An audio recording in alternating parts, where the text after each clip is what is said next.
shit. Let's talk about Metal Gear Rising Revengeance. The next game on my list. This one really took it to me. This was actually the first game I streamed on my Twitch, twitch.tv/SimianIan, as I plugged last time.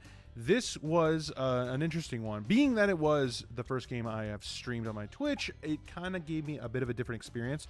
I don't necessarily know how much that would have impacted my overall take on the game. I have played this game before and beat it back when it first came out on Steam, which I think was a year or so after it was released on consoles. The idea with this game is it takes the Metal Gear mythos, for lack of a better term, and puts a spin on it and makes it more of a hack and slash, cut and slice, run and gun, whatever you want to call it, where you play as Raiden and you have to kind of basically run down the opposing threats in any way you can. There are a lot of positives. There are some glaring negatives. Overall, my takeaway was I enjoy this game. I think it is a lot of fun. It has an incredible amount of potential. I don't necessarily think the game grabs that potential and runs with it, but I do think there is something here that is something to be acknowledged, loved, and respected and praised, because there is some fun stuff. The story is a lot of fun.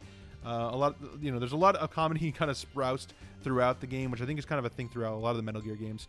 And it doesn't lose it, even though it's a different studio working on it. They still kind of brought a lot of their own, platinum type gameplay and storytelling, obviously. But I still felt like there was a lot of the essence of the OG Metal Gear Solid stuff when it comes to that kind of storytelling perspective. Now, the positives I can throw at this game are, it feels great. Like, when you play it, it is so much fun. The gameplay itself is a blast. Running around, taking down enemies, going into the slowdowns and Getsu mode where you can slice anybody in half, cut them a million pieces. That is a ton of fun. And there's not enough solid gameplay time. The game is really crowded with story and cutscenes, which are not bad, mind you. I think the cutscenes are very well done, and as well as, entertaining. But when you play the game, I felt personally, there was never a long enough period of time of just solid gameplay. You're either interrupted by cutscenes or you're interrupted by dialogue, which you can skip, but it's almost like, I don't want to skip all the dialogue. That's part of the experience. But at the same time, I never really got into my groove, I felt.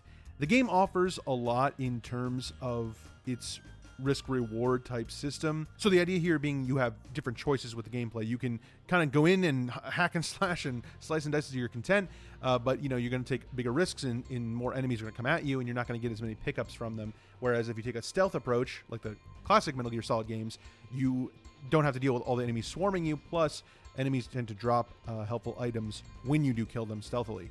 The problem is that's not always a viable option, even though it may be presented that way. I find that, especially towards the later parts of the game, I was presented in a scenario where it seems like they're setting you up for, hey, make your choice of how you want to approach the situation.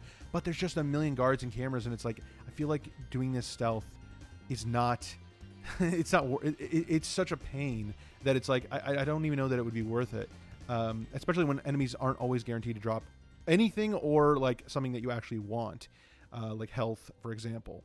In the stream, I did get to the final boss, and I had a lot of trouble. It was a very, very difficult fight. It is relentless. It's brutal. They expect a lot from you as a player. It feels like one of those final boss encounters where you've come to the end of a long journey, and it's time to put your skills to the test.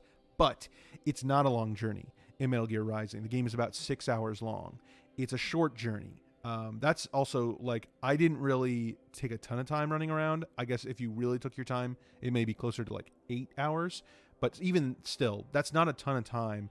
And the biggest problem I have is when you get to the final boss, it's very, I mentioned that it expects a lot from you as a player, but it expects things you haven't necessarily had to do, including blocking, which you can do block and parry, in boss fights or regular fights throughout the game, but it's never really necessary. In some of the boss fights, you do have to parry, and that's fine because it obviously taught you up to that point you have to use that. Therefore, you would think to use it here. But the problem is that's not always the case. There's also a portion in the final boss fight where you have to enter Zangetsu mode and use the free slash, which was using controllers with the right analog stick. I was really struggling with this because the thing is, up until this point, you can always use the free slash mode when you enter Zangetsu's slowdown, but it's never required. So the fact that you actually have to do it and be precise, I really struggled. I don't know if it was just because my controller was weird or if I just couldn't do it, but to get it exactly the way it wants and to slice, like I was having a really hard time. And I was frustrated not only because it was a hard fight and I didn't want to have to do it over again, over and over and over again, but I just felt like this is a weird thing to require at the very end that you've never been forced to do. And some people, I mean, to be honest with you, if I wasn't playing on stream and my friends weren't on commentary with me, and one of my friends told me, to use the free slash, I would have never used it because I didn't even know it was in the game. Like I didn't, you know what I mean? Like you can just press, I think it's X and Y to use horizontal or vertical. I don't, if the game does tell you can do it, I wasn't paying attention and I just never used it. So I found that to be really frustrating, but at the same time, it's like, I get it. Like they're, like I mentioned, they're trying to put your skills to the test. It's just that these were not required skills.